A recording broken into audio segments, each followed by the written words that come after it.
আসসালামু আলাইকুম প্রিয় দর্শক, জানিয়ে দিব এখনকার আলোচিত সকল দেশীয় খবর। শুরুতেই জানিয়ে দেব সংবাদ শিরোনামগুলো। সাবেক নৌ প্রতিমন্ত্রী ও মেয়রের বাড়িতে অগ্নিসংযোগ। ওসমান হাদির মৃত্যুর দায় সরকারকে নিতে হবে বলছেন রুমিন ফারহানা। গাছে বেঁধে পিটিয়ে হত্যার পর আগুন দেওয়া হয় দীপুর মরদেহে। ওসমান হাদির জানাজা আজ, যান চলাচল নিয়ে যে নির্দেশনা দিল ডিএমপি। এবং শুটার ফয়সালের পরিবার ও বান্ধবী নিয়ে যে গুরুতর তথ্য ফাঁস। প্রিয় দর্শক, এতক্ষণ দেখছিলেন সংবাদ শিরোনামগুলো, এখন জানাবো বিস্তারিত খবর। সাবেক নৌ প্রতিমন্ত্রী ও মেয়রের বাড়িতে অগ্নিসংযোগ। সাবেক নৌপরিবহন প্রতিমন্ত্রী খালিদ মাহমুদ চৌধুরীর বাড়িতে অগ্নিসংযোগের ঘটনা ঘটেছে। শুক্রবার রাত 8:15টার দিকে বোচাগঞ্জ উপজেলার ধনতলা এলাকায় তার গ্রামের বাড়িতে এই অগ্নিসংযোগ করে বিক্ষুব্ধরা। অগ্নিকাণ্ডের ঘটনায় দুটি বাড়িরই আসবাবপত্র ও বিভিন্ন মালামাল পুড়ে গেছে, তবে কোনো হতাহতের ঘটনা ঘটেনি। একই সময়ে সেতাবগঞ্জ উপজেলার পৌরসভার সাবেক মেয়র আসলামের বাড়িতেও অগ্নিসংযোগ করা হয়। অগ্নিকাণ্ডের ঘটনার পর ফায়ার সার্ভিসের সদস্যরা ঘটনাস্থলে গিয়ে আগুন নিয়ন্ত্রণে আনেন। এ বিষয়ে বারবার যোগাযোগ করা হলেও বোচাগঞ্জ থানার OC Aminul Islam phone receive করেননি। ওসমান হাদির মৃত্যুর দায় সরকারকে নিতে হবে বলছেন রুমিন ফারহানা। ওসমান হাদির মৃত্যুর দায় সরকারকে নিতে হবে বলে মন্তব্য করেছেন বিএনপির কেন্দ্রীয় নির্বাহী কমিটির সহ আন্তর্জাতিক বিষয়ক সম্পাদক ব্যারিস্টার রুমিন ফারহানা। রুমিন বলেন, আগামী ফেব্রুয়ারি মাসে যে জাতীয় নির্বাচন হবে, সরকার বলেছে বাংলাদেশের ইতিহাসের সবচেয়ে ভালো নির্বাচন নাকি সরকার উপহার দেবে। আমরাও সরকারের কথায় বিশ্বাস রাখতে চাই। তিনি বলেন, কিন্তু যখন আমাদের ভাই হাদির গায়ে গুলি লাগে এবং সে মৃত্যুবরণ করে, তখন আমাদের মতো যারা প্রার্থী মানুষের দিকে তাকিয়ে আছে, মানুষ যদি আমাদের ভোট দেয়, ইনশাআল্লাহ আমরা মানুষের পক্ষে সংসদে যাব। তবে আমাদের মধ্যে কিন্তু ভয় তৈরি হয়, কারণ শোনা যায় 50 থেকে 60 জন এমপি প্রার্থীর তালিকা নাকি তৈরি করা হয়েছে পরিবেশ অস্থিতিশীল করার জন্য তাদের উপর হামলা করা হবে। আমি পরিষ্কার বলতে চাই, হায়াত মৌতের মালিক আল্লাহ, হেফাজত করার মালিক আল্লাহ, কিন্তু তাই বলে সরকার দায় এড়াতে পারে না। ওসমান হাদির মৃত্যুর দায় সরকারকে নিতে হবে। বাংলাদেশের আইন শৃঙ্খলা পরিস্থিতি, বিশেষ করে ঢাকা শহরের আইন শৃঙ্খলা পরিস্থিতির অবনতি হয়েছে, সেই দায়ও সরকারকে নিতে হবে। তিনি বলেন, আমি সরকারকে আহ্বান জানাবো, জাতীয় নির্বাচনের আগে কার কার বাড়িতে ও হেফাজতে অবৈধ অস্ত্র আছে সেগুলো আপনারা খুঁজে বের করুন, কারণ আপনাদের পুলিশ প্রশাসন ও আইন শৃঙ্খলা রক্ষাকারী বাহিনী আছে।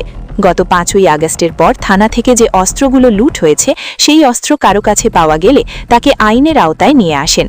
বিএনপি নেত্রী বলেন, আমি পরিষ্কার বলে দিতে চাই, 2026-এর নির্বাচনে যারা প্রার্থী হবে, যারা ভোটার আছে, যারা প্রার্থীর পক্ষে মাঠে কাজ করবে, প্রত্যেক মানুষের নিরাপত্তার দায়িত্ব সরকারকে নিতে হবে। তিনি তার এলাকাবাসীর উদ্দেশ্যে বলেন, আপনারা যদি আমার পাশে থাকেন, আমি বাংলাদেশ জয় করতে পারি। আপনারা যদি আমার পাশে থাকেন, আমি সরাইল আশুগঞ্জকে নতুন রূপ দিতে পারি। আপনারা যদি আমার পাশে থাকেন, আমার বাবার যে অপূর্ণ স্বপ্ন, 1973 সালে তিনি আপনাদের মাটি থেকে বিজয়ী হয়েছিলেন, তার সেই স্বপ্ন পূরণে বাকি জীবন আমি আপনাদের পাশে থেকে যাব। তিনি বলেন, আমার প্রিয় ভাই বোনেরা, আমি যা বলি আমি তাই করি। এটা ভালো হলে ভালো, মন্দ হলে আমার কিছু করার নাই। আপনারা যদি আমার পাশে থাকেন, ইনশাআল্লাহ মার্কা যাই হোক, আমি সরাইল আশুগঞ্জ আসন থেকেই নির্বাচন করব। গাছে বেঁধে পিটিয়ে হত্যার পর আগুন দেওয়া হয় দীপুর মরদেহে। ময়মনসিংহের ভালুকায় ধর্ম নিয়ে কটূক্তি করার অভিযোগে শ্রমিক দীপু চন্দ্র দাসকে কারখানার বাইরে প্রথমে মারধর করা হয়, পরে গাছের সঙ্গে ঝুলিয়ে পিটিয়ে মৃত্যু নিশ্চিত করা হয় এবং মরদেহে আগুন পুড়িয়ে দেয় তৌহিদি জনতা।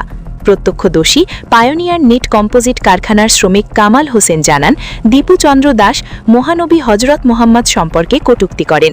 এই ঘটনার পর তাকে কারখানার ঊর্ধ্বতন কর্তৃপক্ষের কাছে নেওয়া হলে সেখানে তিনি কটূক্তি করার বিষয়ে স্বীকার করেন। এরপর কর্তৃপক্ষ তাকে কারখানা থেকে বের করে দেয়। এরই মধ্যে তৌহিদি জনতা খবর পেয়ে যায়। দীপু রাত 9টার দিকে কারখানার গেট দিয়ে বের হলে প্রথমে তাকে সেখানে মারধর করা হয়। এরপর তাকে ঢাকা ময়মনসিংহ মহামাথের কাছে এনে একটি গাছের সঙ্গে ঝুলিয়ে মারধর করে মৃত্যু নিশ্চিত করা হয় এবং পরে মরদেহে আগুন ধরিয়ে দেয় তৌহিদি জনতা। পরে এই ঘটনার ভিডিও সামাজিক যোগাযোগ মাধ্যমে ছড়িয়ে পড়ে। পুলিশ এসে মরদেহ উদ্ধার করে ময়নাতদন্তের জন্য ময়মনসিংহ মেডিকেল কলেজ মর্গে পাঠায়। ভালুক্কা মডেল থানার ওসি জাহিদুল ইসলাম জানান, দীপু চন্দ্র দাস প্রায় 3 বছর ধরে ভালুক্কায় পায়োনিয়ার নিট কম্পোজিট কারখানায় শ্রমিকের কাজ করছিলেন। এখনও পর্যন্ত পরিবারের কেউ এসে অভিযোগ দেয়নি।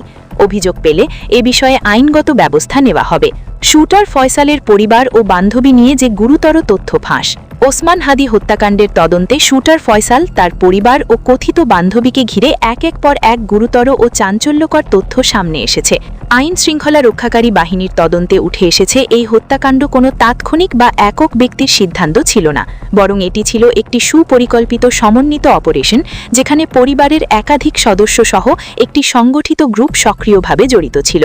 র্যাব ও তদন্ত সংশ্লিষ্ট সূত্র জানায়, হত্যা চেষ্টা বাস্তবায়নে অন্তত 20 জনের একটি গ্রুপ বিভিন্ন পর্যায়ে দায়িত্ব পালন করেছে।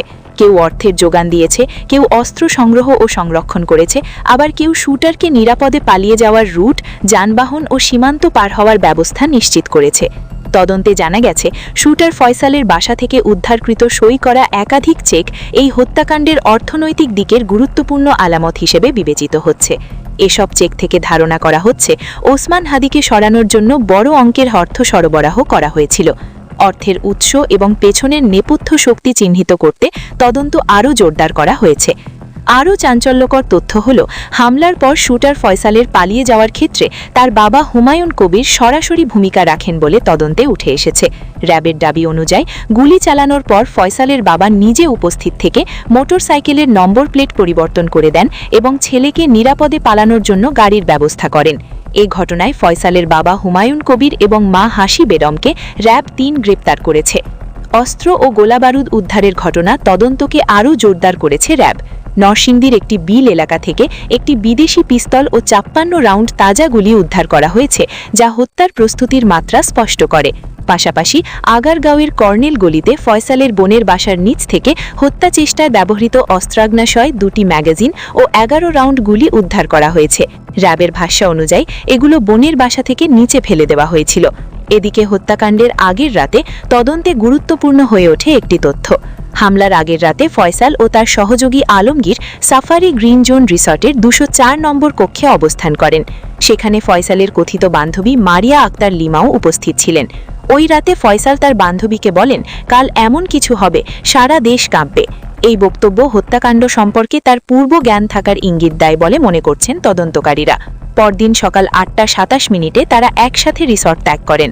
রওনা হওয়ার সময় ফয়সাল তার বান্ধবী মারিয়া আক্তারকে 3000 টাকা দেন বলেও তদন্তে উঠে এসেছে। ওসমান হাদির ওপর হামলার বিষয়টি মারিয়া আগে থেকে জানতেন কিনা বা তিনি কোনোভাবে এতে সহায়তা করেছেন কিনা, এই বিষয়ে গুরুত্বের সঙ্গে তদন্ত করা হচ্ছে। আইন শৃঙ্খলা রক্ষাকারী বাহিনী জানিয়েছে, এই হত্যাকাণ্ডের সঙ্গে জড়িত প্রত্যেকের ভূমিকা, অর্থের উৎস এবং দেশীয় কিংবা সীমান্ত সংযুক্ত কোনো নেটওয়ার্ক রয়েছে কিনা সবকিছুই খতিয়ে দেখা হচ্ছে। তদন্ত শেষ না হওয়া পর্যন্ত কাউকে চূড়ান্তভাবে দায়ী করা যাবে না বলেও তারা উল্লেখ করেছেন। ওসমান হাদির জানাজা আজ। যান চলাচল নিয়ে যে নির্দেশনা দিল ডিএমপি। জাতীয় সংসদ ভবনের দক্ষিণ প্লাজায় শহীদ শরীফ ওসমান হাদির জানাজা হবে আজ। জানাজায় আগতদের জন্য ট্রাফিক নির্দেশনা দিয়েছে ঢাকা মহানগর পুলিশ। এতে বলা হয়, শনিবার বাদ জোহর জাতীয় সংসদ ভবনের দক্ষিণ প্লাজায় ইনকিলাব মঞ্চের পক্ষাবক্তা শহীদ শরীফ ওসমান হাদির জানাজা উপলক্ষে বিপুল সংখ্যক লোকসমাগম হবে। ফলে এই সময় মানিক মিয়া অ্যাভিনিউতে যানবাহন চলাচল সীমিত থাকবে। জানাজা অনুষ্ঠান সুবিধার্থে খেজুর বাগান ক্রসিং থেকে মানিক মিয়া অ্যাভিনিউ পর্যন্ত যান চলাচল বন্ধ থাকবে। বর্ণিত সময় সুষ্ঠু ট্রাফিক ব্যবস্থাপনার স্বার্থে শনিবার নগরবাসীকে নিম্ন বর্ণিত ট্রাফিক নির্দেশনা অনুসরণ করার জন্য অনুরোধ করা হয়েছে। বিকল্প সড়কগুলি হল Mirpur to Mirpur road to Farmgate via Manik Mia avenue গামী যানবাহন, মিরপুর রোড হয়ে উত্তর দিক থেকে আসা ফার্মগেট বা সোনারগাঁও অভিমুখী যানবাহন গণভবন ক্রসিং, লেক রোড, উড়োজাহাজ ক্রসিং, বিজয় সরণী ক্রসিং হয়ে ডানে মোড় নিয়ে ফার্মগেট ক্রসিংয়ের দিকে গমন করবে। ফার্মগেট টু মানিক মিয়া অ্যাভিনিউ ভায়া ইন্দিরা রোডগামী যানবাহন ফার্মগেট থেকে খেজুর বাগান ক্রসিং ডানে মোড় নিয়ে উড়োজাহাজ ক্রসিং, বামে মোড় নিয়ে লেক রোড ও গণভবন ক্রসিংয়ের দিকে গমন করবে। ধানমন্ডি হয়ে ফার্মগেটগামী যানবাহন, ধানমন্ডি 27 থেকে আগত যানবাহন আসাদ গেট ও গণভবন ক্রসিংয়ের ডানে ইউটার্ন করে লেক রোড, উড়োজাহাজ ক্রসিং, বিজয় সরণী ক্রসিং হয়ে ডানে মোড় নিয়ে ফার্মগেট ক্রসিংয়ের দিকে গমনাগমন করবে। আসাদ গেট থেকে ফার্মগেট ক্রসিংগামী যানবাহন আসাদ গেট বামে মোড় নিয়ে গণভবন ক্রসিং ডানে মোড় নিয়ে লেক রোড, উড়োজাহাজ ক্রসিং, বিজয় সরণী ক্রসিং ডানে মোড় নিয়ে ফার্মগেট ক্রসিংয়ের দিকে গমনাগমন করবে।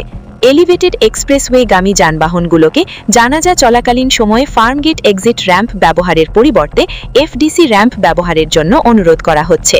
সব যানবাহন চালকদের শনিবার সকাল থেকে জানাজা ও দাফন সম্পন্ন না হওয়া পর্যন্ত মানিক মিয়া অ্যাভিনিউ এলাকা পরিহার করে উল্লেখিত নির্দেশনা মোতাবেক চলাচলের জন্য বিশেষভাবে অনুরোধ করেছে ডিএমপি। সেই সাথে নিরাপত্তার স্বার্থে ও বিভ্রান্ত এড়ানোর জন্য জানাজায় আসা সর্বসাধারণকে কোনো ধরনের ব্যাগ বা ভারী জিনিসপত্র বহন না করার জন্য অনুরোধ জানিয়ে সুষ্ঠু ট্রাফিক ব্যবস্থাপনার নগরবাসীর সর্বাত্মক সহযোগিতা কামনা করা হয়েছে। প্রিয় দর্শক, এই ছিল এখনকার গুরুত্বপূর্ণ নিউজ। আরও গুরুত্বপূর্ণ নিউজ নিয়ে ফিরছি কিছুক্ষণের মধ্যে। নিউজগুলো সবার আগে দেখার জন্য এই চ্যানেলটি সাবস্ক্রাইব করে আমাদের সাথে থাকুন। ধন্যবাদ।